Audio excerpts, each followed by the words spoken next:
a month after marrying the prince. I smashed those agonizing glass slippers.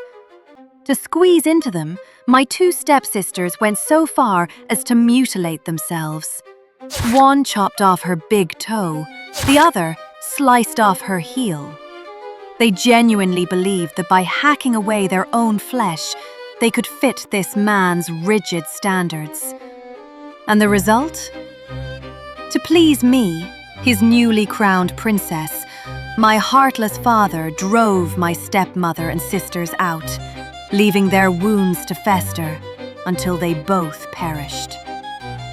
Driven mad by vengeance, my stepmother set fire to the estate, dragging my father down into the ashes with her.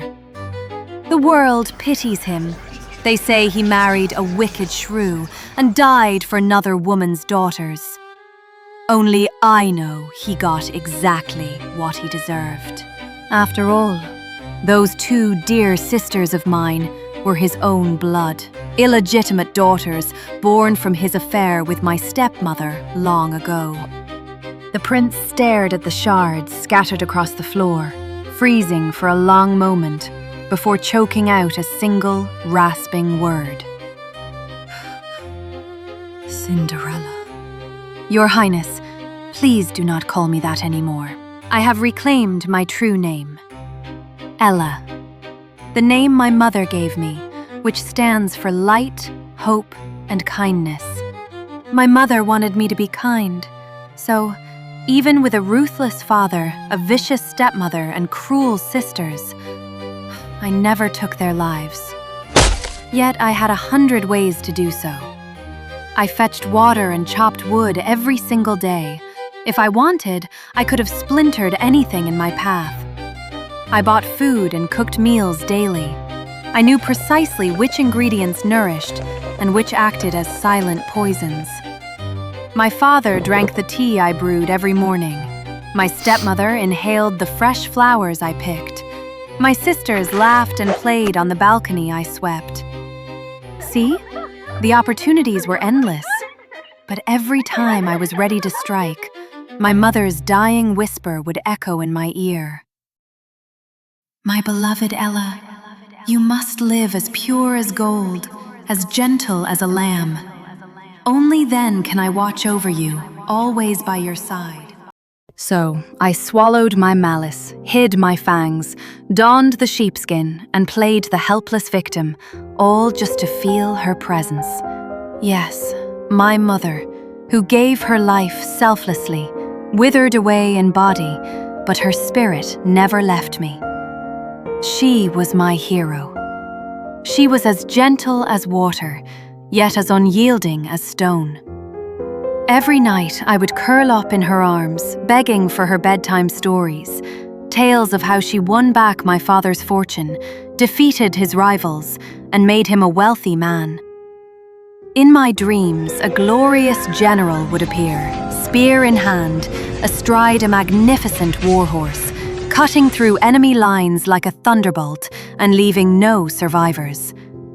Her spear would pierce the dark night, and golden sunlight would stream down her hair, waking me up. But as I opened my eyes, the proud, resolute general would vanish, leaving only my pale, frail mother lying beside me.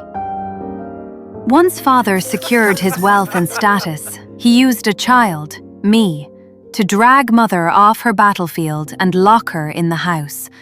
Domestic rules bound those hands, hands capable of conquering peaks, forcing them to wither away in tubs of laundry and dishwater. My mother's sharp wisdom, honed by hardship, was ultimately poisoned by the sweet illusion of family. Less than 3 months after her passing, father remarried. My stepmother and her daughters marched into our home, and I became their slave, enduring endless cruelty. Finally, on a beautiful, stormy night, my mother's spirit visited my dreams. She told me that when father returned from the market, a stray branch would knock off his hat. If I broke off that branch and planted it upon her grave, she would return to me. No matter the cost, I will ensure my Ella finds happiness." Tears of joy soaked my pillow. I was so consumed by the sheer bliss of her return that I completely overlooked the weight of that single phrase. No matter the cost. So I planted the branch, and just as she had once nourished me with her milk, I watered it daily with my tears. She quickly grew into a breathtaking hazel tree. Every night I would climb into its branches to sleep, just as I used to burrow into her chest as a child, reuniting with her in our dreams. I told her that when I died, I wanted to be buried right beside her, to turn into a small tree so we would never be parted again. But she refused. She said she needed to make things right. She wanted to choose the finest man in the kingdom for me, to marry, to bear children. She said I should live a beautiful life accompanied by my lover. She said she wanted me to be happy. My poor, tragic mother. Even as a ghost, she remained shackled by the doctrines of her mortal life, still believing that a woman's ultimate happiness could only be granted by a man. But I couldn't bear to shatter her illusion. Just as she wished for my happiness, I only wanted her to be at peace. So I agreed to attend the prince's balls. 3 nights, 3 dazzling gowns, a pair of delicate glass slippers, and a calculated game of cat and mouse. It captivated the prince completely, but it nearly drained my mother's soul. The hazel leaves withered, and the branches turned brittle, ready to snap under the slightest breeze. Only then did I realize that the magnificent gowns and slippers were woven from her very life force. She had returned as a tree rooted in dirt, enduring the gnawing of insects, the damp darkness of the underworld, and the cage forged by her own maternal love, never to be free. That was her cost. I had played the victim to trick my father, but in doing so, I had unknowingly enslaved my mother. I despised my father for ignoring her sacrifices, yet here I was, selfishly consuming her spiritual essence for my own gain. I had to set her free. To free a mother consumed by guilt, you must make her believe her child is profoundly happy. So, I decided to love the prince. I accompanied him everywhere, attending endless balls, tolerating the way he displayed me and those glass slippers like a prize collector showing off his rarest acquisition. My story was turned into songs by traveling bards, echoed into the hearts and dreams of every suffering girl across the land. And because of it, they willingly endured their miseries, daydreaming that one day they too would be rescued by a man. Look at what I did to them. Yet to buy my mother's freedom, I remained a well-behaved canary, singing of my bliss inside this golden cage. But Mother said it wasn't enough. She wanted me to be queen. The old king was failing, his days numbered. As the only son, the prince was the sole heir to the throne. Becoming queen should have been effortless, but my husband happened to be an utterly incompetent fool, chasing nothing but cheap pleasures. The old king's tyrannical education hadn't molded a leader. It had only bred a deeply resentful rebel. Shielded by his status as the sole heir, he believed he had no rivals, acting with utter recklessness. His ineptitude and the king's frailty caused the vultures around the throne to grow bold. Mother and I both knew that the moment the old king drew his last breath, the palace would descend into a bloodbath. My husband would be dragged from the throne and torn to pieces. So Mother resolved to use the absolute last of her spiritual strength to slaughter every threat facing the prince. She intended to back my useless husband the exact same way she had once built up my father, even if the price meant being trapped beneath the soil forever, with no hope of salvation. My mother was locked in a house in life, and now she was to be locked in a palace in death. I would never allow it. So I tore away the mask of the weakling. I shed the elaborate gowns, smashed the glass slippers, and took matters into my own hands. I sneaked out to my mother's grave every night to study and learn. I absorbed her brilliant strategy and added my own brand of ruthlessness. In just one single year, I systematically wiped out the jackals who had coveted the crown for a decade. They were buried, driven mad, exiled, or forced to their knees. A year later, the old king died. My husband ascended the throne without a hitch, and I became queen, exactly as my mother had dreamed. What I hadn't expected was that my year of bloodshed wouldn't just terrify the court, it utterly traumatized my pathetic husband. On his deathbed, the old king had left him a final warning. Eliminate her, or she will strip away your crown, just like the warrior queen of the neighboring realm. I had absolutely no interest in their throne. It was nothing more than a more heavily gilded cage. All I ever wanted was to bring peace to my mother, to give her back her freedom. By day, my husband and I played the doting couple, but by night, he would cower in secret chambers, plotting my murder with his degenerate friends. The farce was honestly amusing. Poisoning my food, how painfully uninspired. Inviting me for a mountain hike to push me off a cliff. Look at his body, ravaged by alcoholism and debauchery. Could he even make it to the summit? Hiring a handsome male servant to seduce and assassinate me. I must applaud their desperate imagination. I would sit back, sipping my wine, listening to every word of their so-called top-secret meetings. I knew they feared me, and they feared failing even more. In their eyes, I was a terrifying, malevolent witch. Because, in their narrow minds, only a witch could seduce a prince in 3 nights, speak to trees, and purge an entire court of political monsters in 12 months. Only an evil witch could achieve what no man could. So, they brought in a male sorcerer. This sorcerer discovered that my power was tethered to the hazel tree on my mother's grave.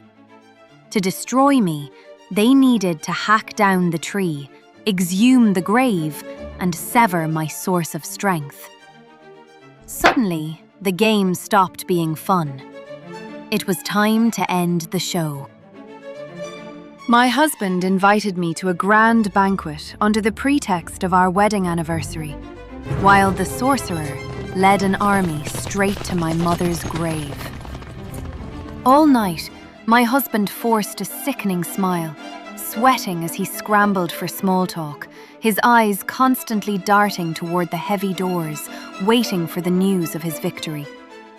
Finally, the doors burst open.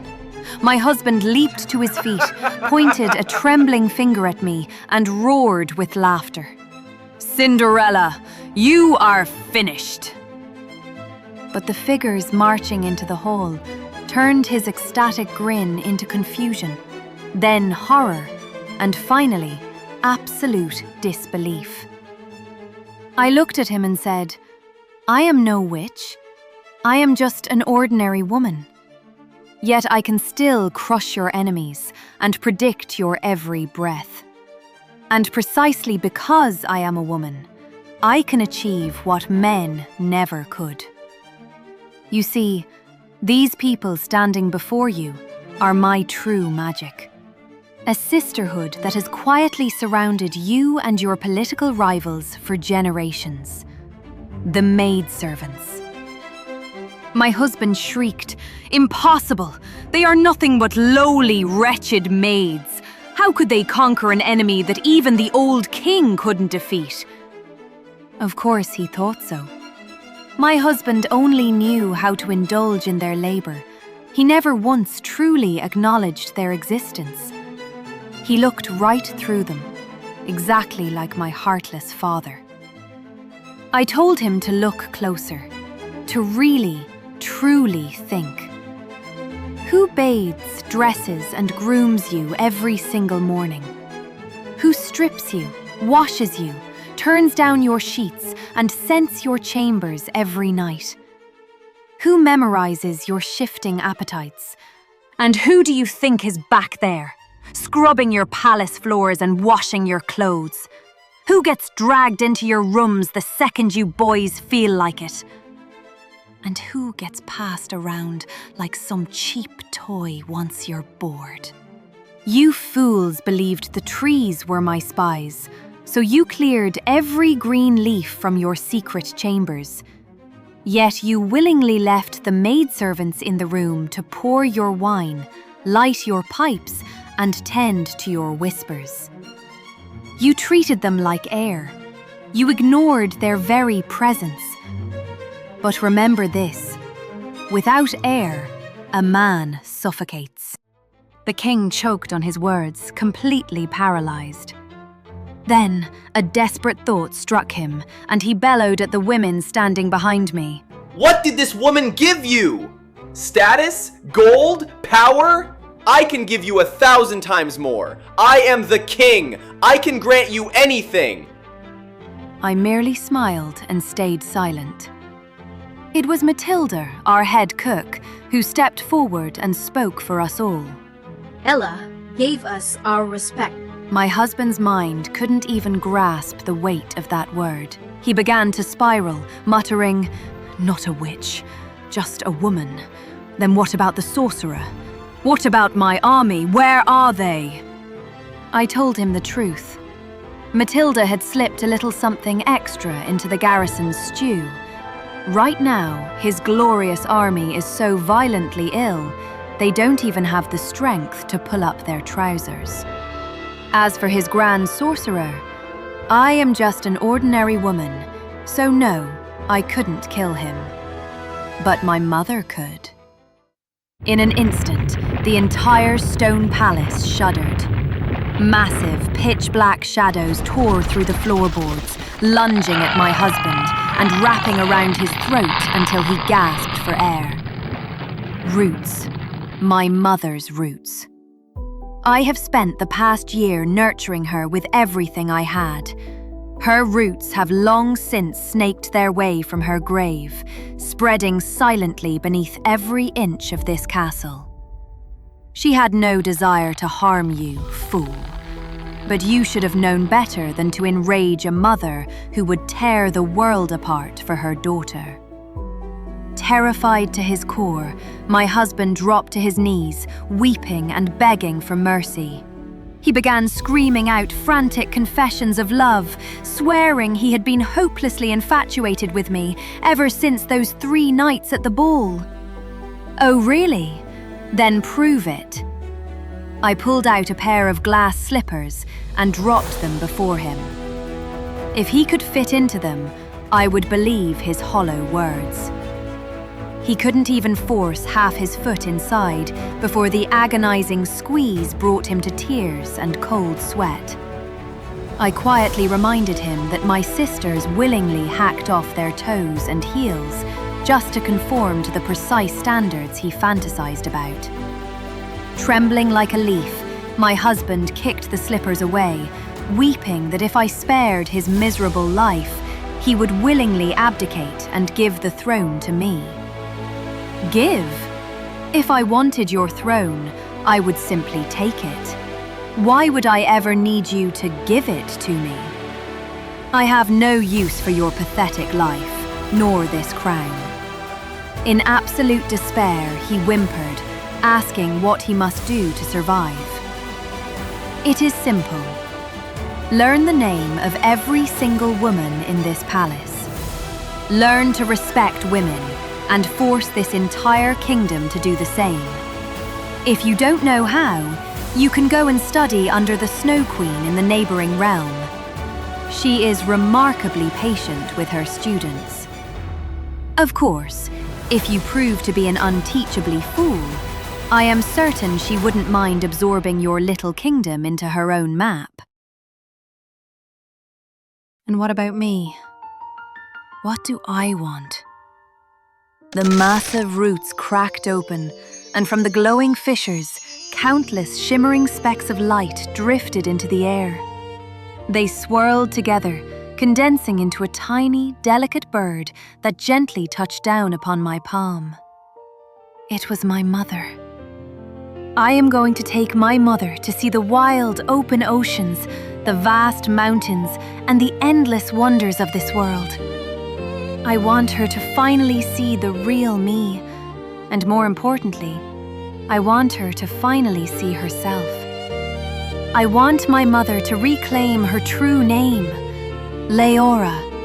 I want you to be free.